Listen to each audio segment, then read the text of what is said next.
On today's show, we are interviewing the official photographer for the iconic 1992 NBA Dream Team and the 5 USA gold medal winning teams that followed. Mr. Andy Bernstein is now known as the photographer that revolutionized indoor sports photography with the development of the multiple camera Flash Wizard 2 system.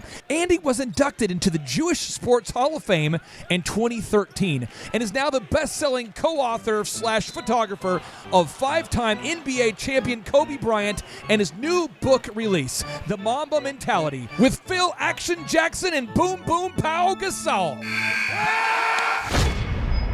Some shows don't need a celebrity narrator to introduce the show, but this show does. 2 men, 8 kids, co-created by 2 different women, 13 multi-million-dollar businesses. Ladies and gentlemen, welcome to the Thrivetime Show. 2, 1, here we go! Started from the bottom, now we here.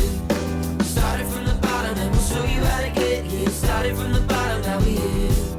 Started from the bottom, now we here. Started from the bottom, now we here. Started from the bottom, and we'll show you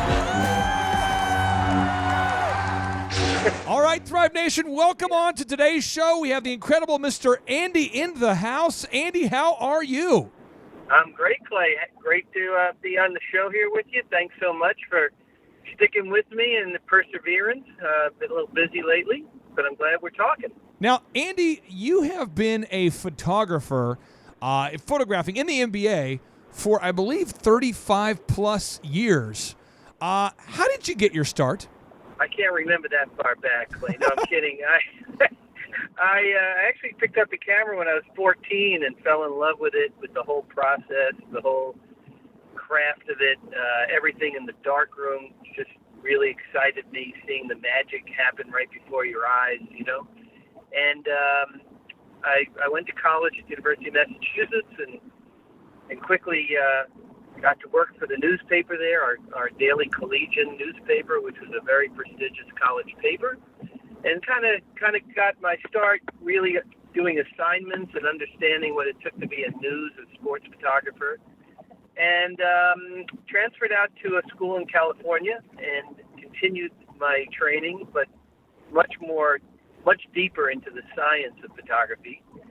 And my start really happened professionally when I became an assistant for Sports Illustrated while I was at Art Center College of Design in Pasadena, California. This is the late 70s, early 80s. And I learned everything that I needed to know to prepare me to be a professional sports photographer by working for some world-class, award-winning sports photographers who were staff photographers for Sports Illustrated. I mean, that was the creme de la creme, you know, the top of the line.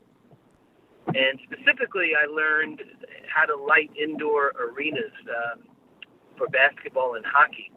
Sports Illustrated was at the forefront of a technique using giant strobes, big, gigantic flash units that had to be installed hours and hours before games and then removed after games. But essentially, they were these big flashes that supplemented the light that these arenas had, the crappy old available light that the arenas had, and you were able to shoot daylight balanced film, and it was beautiful.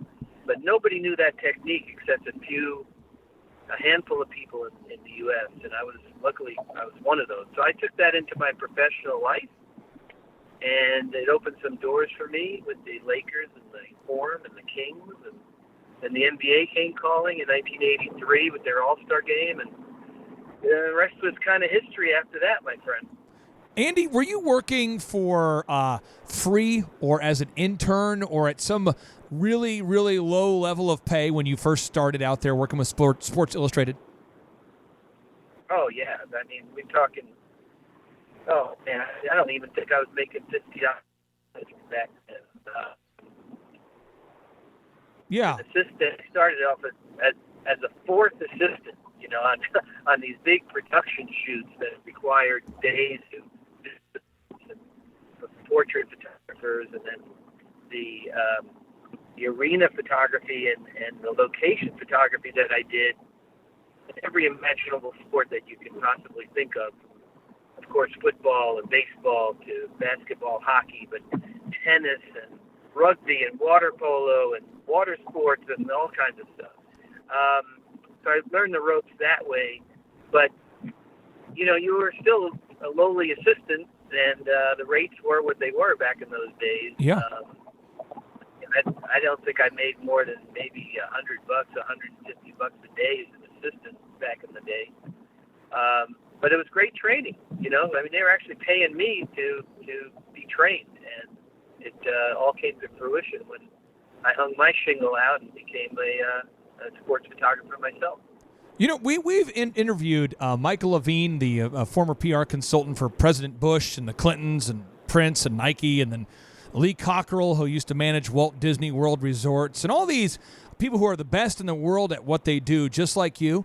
And that story we hear over and over again is you guys went in there willing to work for free or for as little as possible to learn and master a skill early on in your career. What advice would you have for somebody out there that's needing to improve their skill but is up to this point been unwilling to work for quote-unquote below market rate? Well, I think across the board, Clay, it's not just in my profession, but maybe in every profession, it's always a great idea to find somebody or a group of people, but specifically somebody that you can latch onto that you really respect and admire their work and their work ethic and how they conduct themselves and the results, the success they've had. And if you want to emulate that, there's no better place to do that than from the source.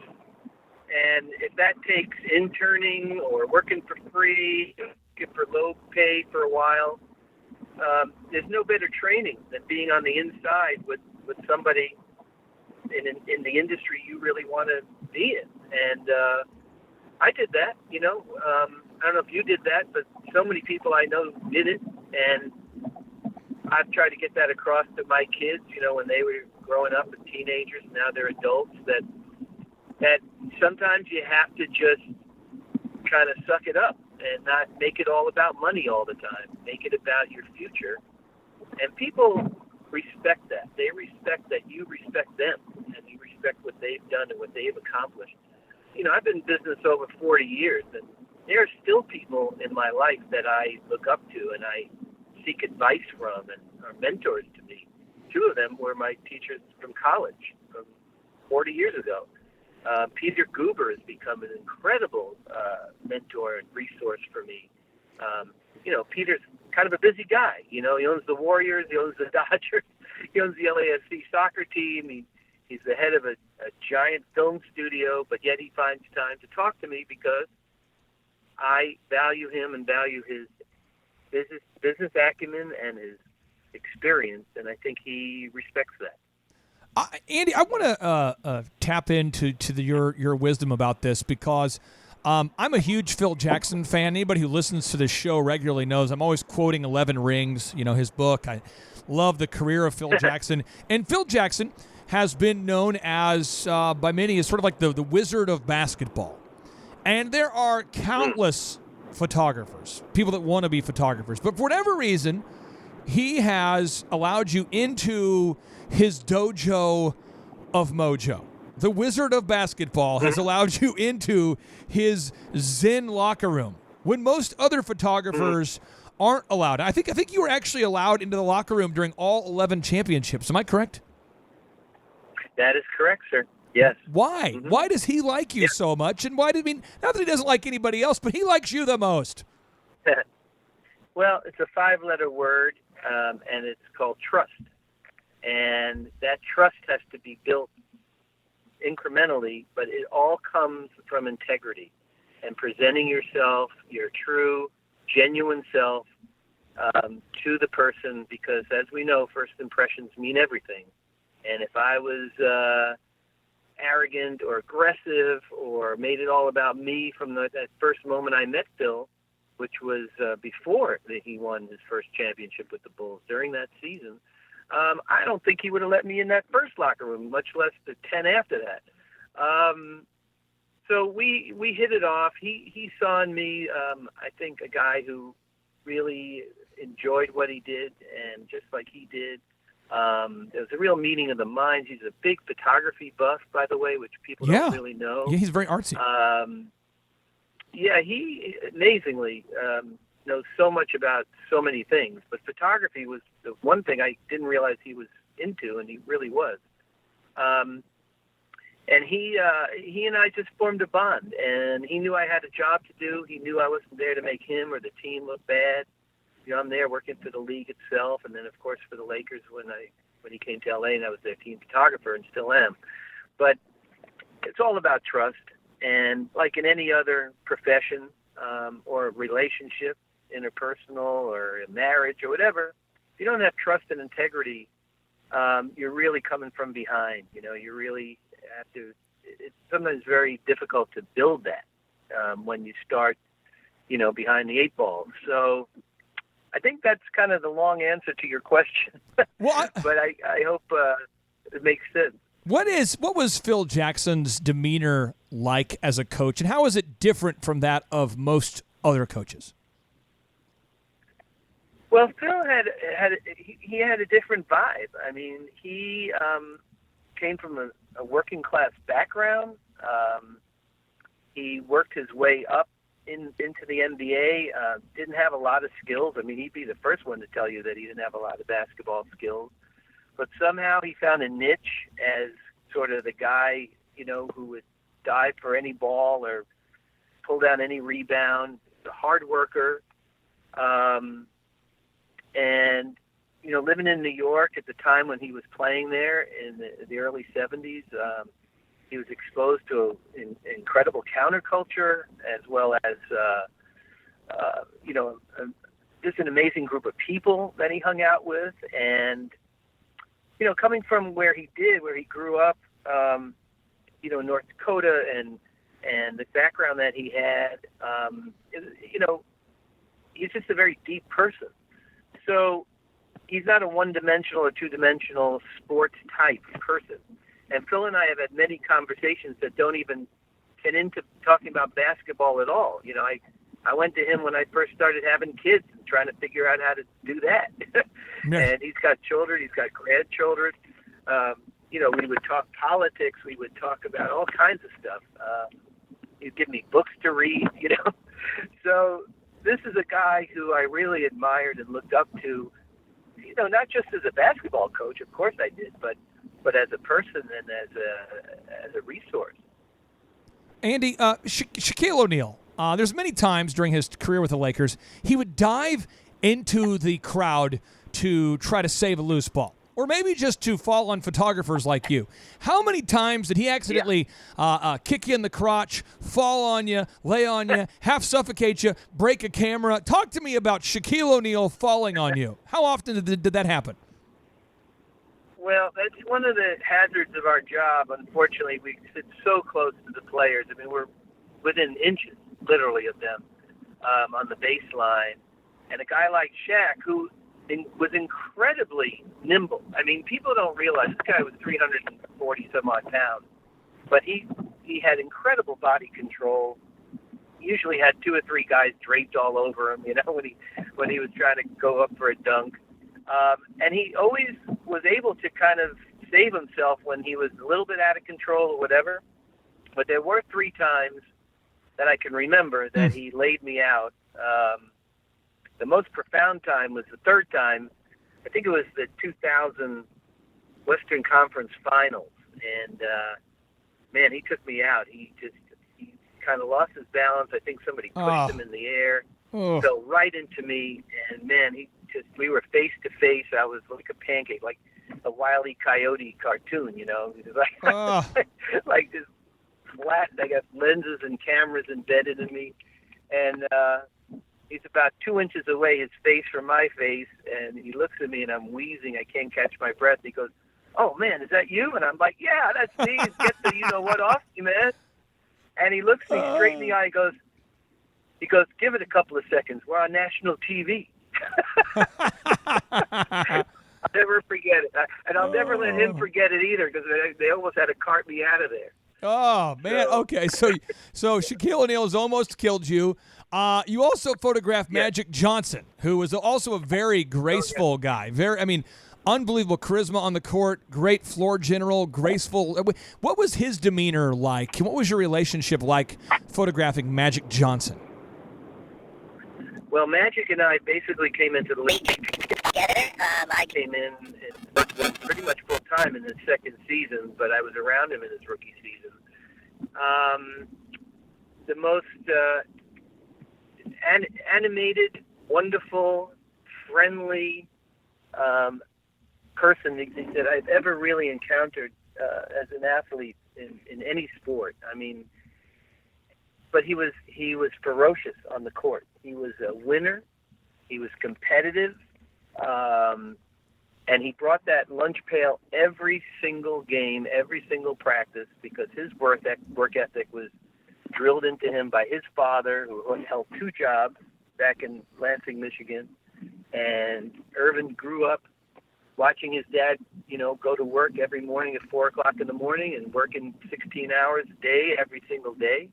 And that work ethic was instilled in him and stayed with him, even, when he became a multiple champion, and is still his same work ethic in business, and of course now as president of the Lakers. So one of the most amazing people I've ever met, what he's had to deal with in life and what he's overcome and the message that he's brought. I'm just in awe of Magic, and all the time, especially when I'm with him. He just has such a presence and an aura about him.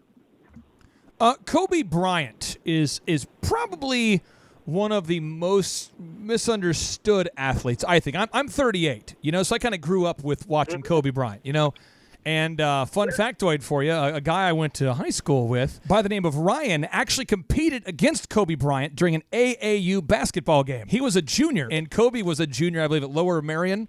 And after the game, Ryan actually blocked one of Kobe's shots, got kind of lucky. And Ryan's mother went up to Kobe after the game and wanted him to sign her son's shoes. And Ryan's like, no, you can't ask the guy I'm playing against to sign my shoes. This is right when there was that rumor of him going to the NBA the next year. And he said Kobe was intense in high school. Where do people get Kobe Bryant wrong? And talk to us about his intensity. Just help us to understand the myth that is Kobe Bryant.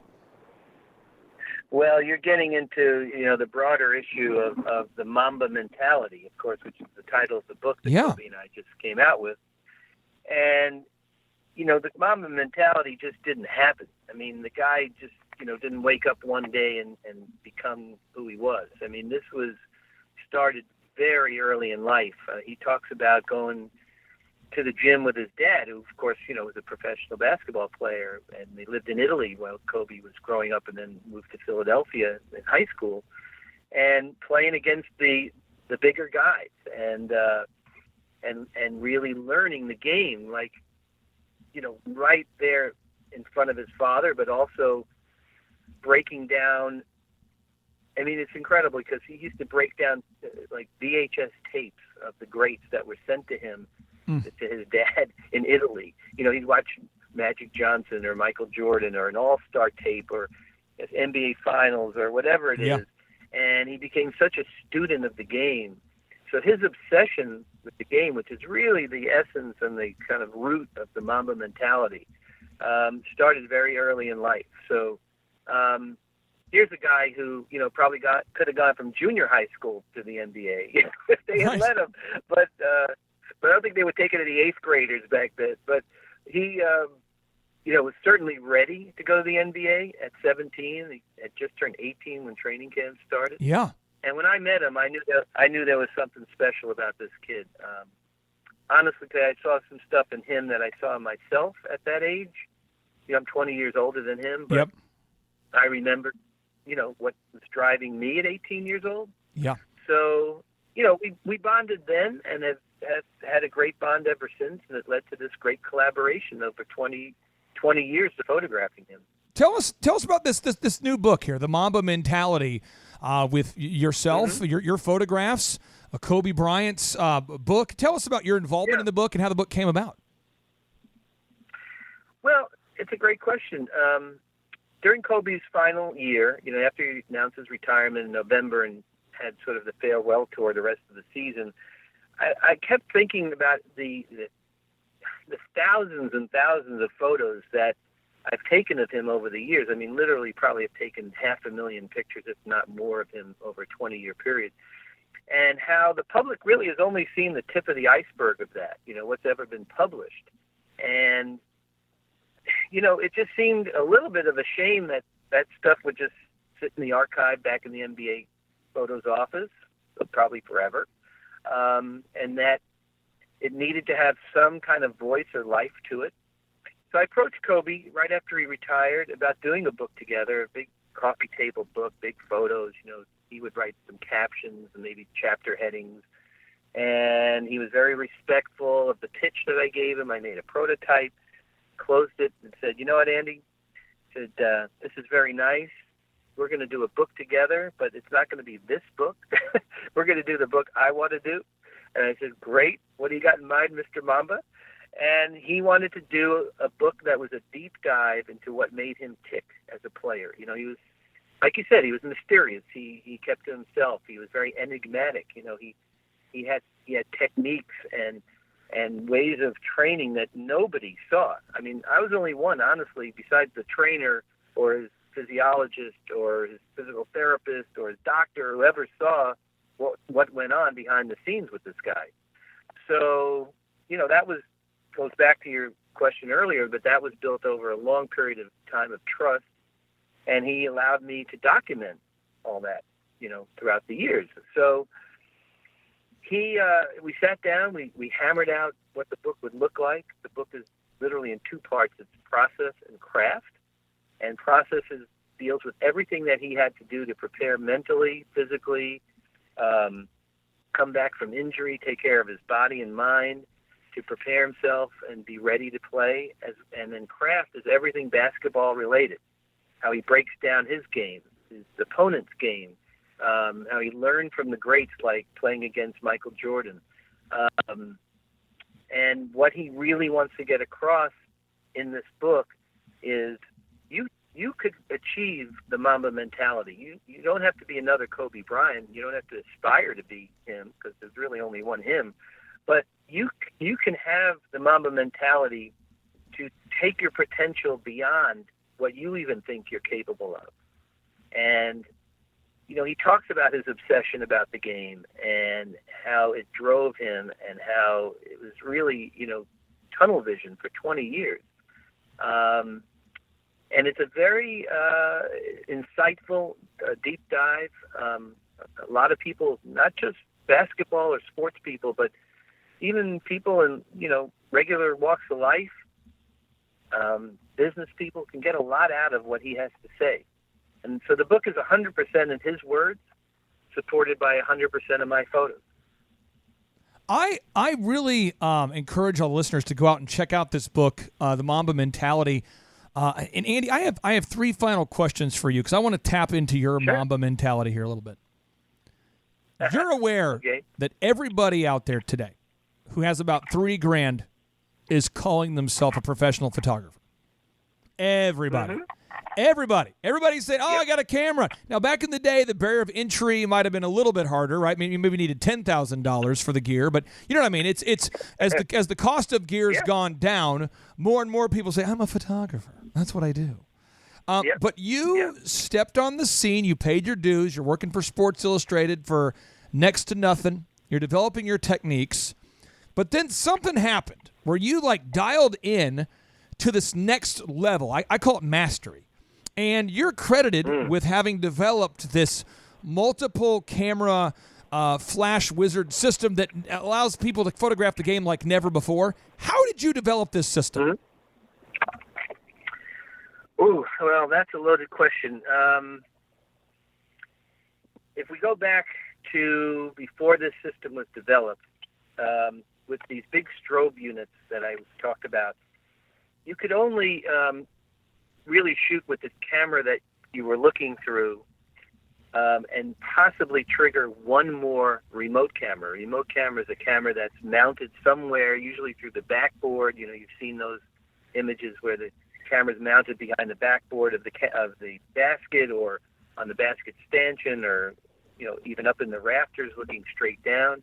So it was really the only option you had was to use either the camera in your hand and you're looking through, or push a trigger button and the remote camera would go off. Reason being that the strobes could only react to one camera, basically. So it could only be synchronized to one camera. So it's either the one in your hand or the one that's mounted, right? Right. So at Sports Illustrated, they developed a technique where they could take wire, and if you can imagine how big an arena is, you're stringing wire from one camera to the next, and then to this, what was really honestly called a black box. A lot of wire. It was a switching unit. Yeah. That all the cameras would come in, and then somehow or other, I don't really know the mumbo jumbo how it happened, but you at that point could trigger 3 or 4, maybe 5 remote cameras at a time with the strobe. But it was very time-consuming and difficult to set up, especially on a nightly basis. So we meaning NBA Photos, partnered with a couple of guys, MIT grads, who didn't know squat about sports or sports photography, but they knew about light and they knew about radio control. And they developed a system called the Flash Wizard 2 system, with our help, to synchronize by radio control an infinite number of cameras. I mean, we at one point were doing 35, 36 cameras remotely that were all going off at the same time with one push of a button. What year was this? What year were you doing this? Well, this was during the Jordan era, and Okay. this was all born out of wanting to maximize how many sales you could make from a Michael Jordan dunk to different entities, different media. So imagine Michael's going in for this tremendous dunk, right?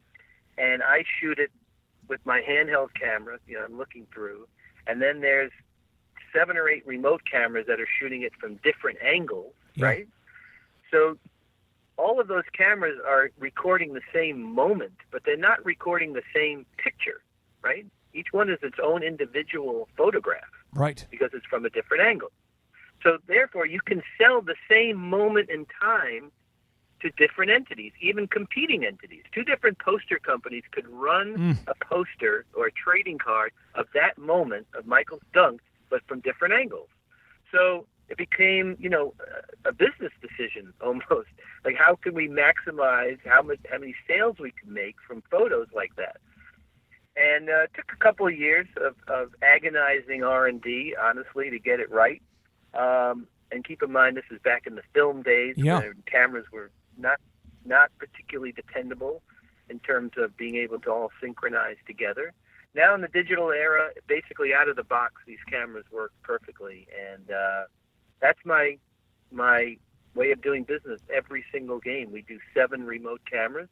I have 3 or 4 cameras in front of me that I use, but I'm able to trigger through this technology 7 or 8 remote cameras. I only have one grievance there about your technology, Andy. I think you probably missed the boat. You could have called it the flux capacitor, don't you think? The flux capacitor? No. Yeah, that would have been cool. Yeah, right. No. I think it's a great thing, the Flash Wizard 2, because people don't really have any idea what that means. Yeah. But people see these units. They're like little keypads that sit, next to the cameras where they're located, but also in a small cluster on the basket. And people are always asking me, like, what are those calculators? What are those? Like, they're not calculators. They're actually Flash Wizard, transceiver units that we use. Maybe that should be your rap name, the Flash Wizard 2. That would be cool. That would be your rap name. Okay. All right. Now, the Dream Team, 1992, couldn't have been bigger. Karl Malone, John Stockton, Clyde the Glide, Drexler, Charles Barkley. Was Christian Laettner on that team too? Michael Jordan, Larry Bird. There's so many big guys on the team. Magic Johnson. And then they say, you, Andy, we want you to be the official photographer. After you wet your pants, what was going through your mind? Well, I in retrospect, I would have liked to have retired after that assignment because no assignment ever came close to that the rest of my career. It was 7 weeks embedded with the team.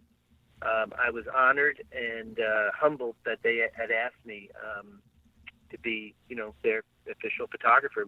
At that point, the NBA was working hand in hand with USA Basketball and with FIBA, which is the world governing body. And myself and my cohort, Nat Butler, he shared that with me, the entire experience. But I was kind of the first guy in, and was able to record some unbelievable moments with truly the greatest team, I think, of any sport ever assembled, not just basketball. But I would beg anyone to try to find an all-star team or an Olympic team that matched the 92 Dream Team, men's Dream Team, because I don't think it's possible. Were you photographing the practice, the scrimmage that wasn't televised, where the game that Chuck Daly described as the greatest game never televised? Were you there in that practice? Well, I wasn't at that practice. That's a very specific practice that I was not at. But Okay. I was at most of the other practices, and they were intense. Keep in mind that these guys didn't have much competition in the 92 Olympics, and they were beating teams by 40 or 50 points. So to keep their edge and to keep their juices flowing, Coach Daly decided he's going to have some pretty intense practices. And he did. It started in San Diego, a training camp, and extended through Portland, the Tournament of the Americas, and into Monte Carlo. And, these guys took it very, very seriously. Their reputations and egos were on the line, I think. And to this day, I'm very thankful that I was privy to watching some of this amazing competition. I mean, all those guys you talked about, but of course, you had the great centers too. You had David Robinson, Patrick Ewing. Yep. I mean, these guys were the top of the top. So, and then being around Coach Daly was just an incredible experience. He was the master tactician. He knew how to deal with these guys' egos, but also how to mesh them together. And it was just a great experience. Well, I had the good fortune of taking my dad to a lot of this, and it was a real bonding experience for my dad and I that started back when I was a kid. He would take me to hockey games and baseball games. So it was a nice sort of payback to him, and it remained a great moment between us for the rest of the time that he was alive. I'm really glad that you mentioned your dad and David Robinson. Today David Robinson is one of my business partners for our podcast and our online school. And my dad, my mom would let me cheer for AC Green and David Robinson. Those were the two I could cheer for.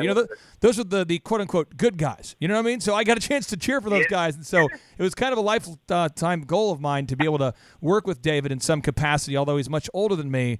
And the guy is nicer in person than I thought he would be. And I already thought he was going to be nice. Yeah. Well, he's an amazing person altogether. Yeah. Of course, he has that military pedigree, so he's very polite, very professional. Right. But he's also a good guy. I was with him I've been with him a lot over the years, but I was with him last summer in Israel when we were over there with the NBA on a tour with the owners. And I mean, everyone obviously recognizes him still, and he's very gracious with everybody. And I'm glad you mentioned podcasts because he's going to be a guest on my podcast coming up somewhat soon, I guess early January. Well, tell him hello from Clay Clark when you talk to him there, Of course. Absolutely. Yeah. My final question for you is the NBA has a lot of photographers, but my understanding is that you are like the official head photographer guru guy for the NBA. What's the official title? Is it still head wizard 2 guru guy? What's your official title there? Yeah. Head wizard, yes, that's it. Well, for a long time, I was pretty much the first official NBA photographer, and that came about in 1986, and I continued to be working my way up there, became the senior official photographer and all. now I'm considered the longest tenured official NBA photographer because we have other official NBA photographers. Like I said, my good friend Nat Butler in New York has been doing it almost as long as me. There's a photographer named Jesse Garibrand down in Philadelphia who was our third guy in, and then all the team photographers throughout the league, all 30 teams, report to NBA Photos as the team photographer for the team that they represent. But, I guess I've been around the longest, so I get to have that title. Nice. No, well, you're still, I don't know if it's fish oil or if it's the camera angles or the lighting, but you're still looking like you're 27, probably 27, tops. Well, you're probably looking at an old picture, Clay, so, Hey, refresh Andrew, the that wasn't Google nice. over Why are there. you giving me an New old picture of photo? Andrew here, he's taking show notes, feeding me old photos. Andrew, come on now. He just said he made it black and white to make it look cool. Okay, all right. Yeah, well, if you see me with hair and a mustache, you're looking at an old picture, buddy. By the way, that was a thick mustache right there. That was a thick mustache. That was the serious 80s mustache going, that's for sure. You were sold out to the air, and I appreciate that. And Andy, I appreciate you for taking time to be on the show. I was really proud to be on with you. You had great questions, by the way. Hope you don't take that for granted because you're a great interviewer. And I hope everyone can check out the book, Mamba Mentality, How I Play, by Kobe Bryant. Photos by me. And follow me on Instagram, @ADBPhotoInc. As well as my podcast, if you don't mind a little plug. Yeah, no, do it. It's called Legends of Sport. It can be found on Apple Podcasts and wherever you get your podcasts, and social media, Legends of Sport as well. So, tune in, check us out. I have a blog, legendsofsport.blog, where we're posting it daily, what's going on in sports history and what's going on with the guests on our podcast every week. So it's an interactive blog that people can comment on. And, I really appreciate being on. Hey, will you take care, my friend, and don't go changing. I'll try my best. All right, It's been take care. working so far for all these years. Take care, Clay. Happy holidays. You too. Thrive Nation, it would be rude to end this show without bringing a super incredible NBA standard, high-quality, professional boom. And so now, without any further ado, 3, 2, 1, boom!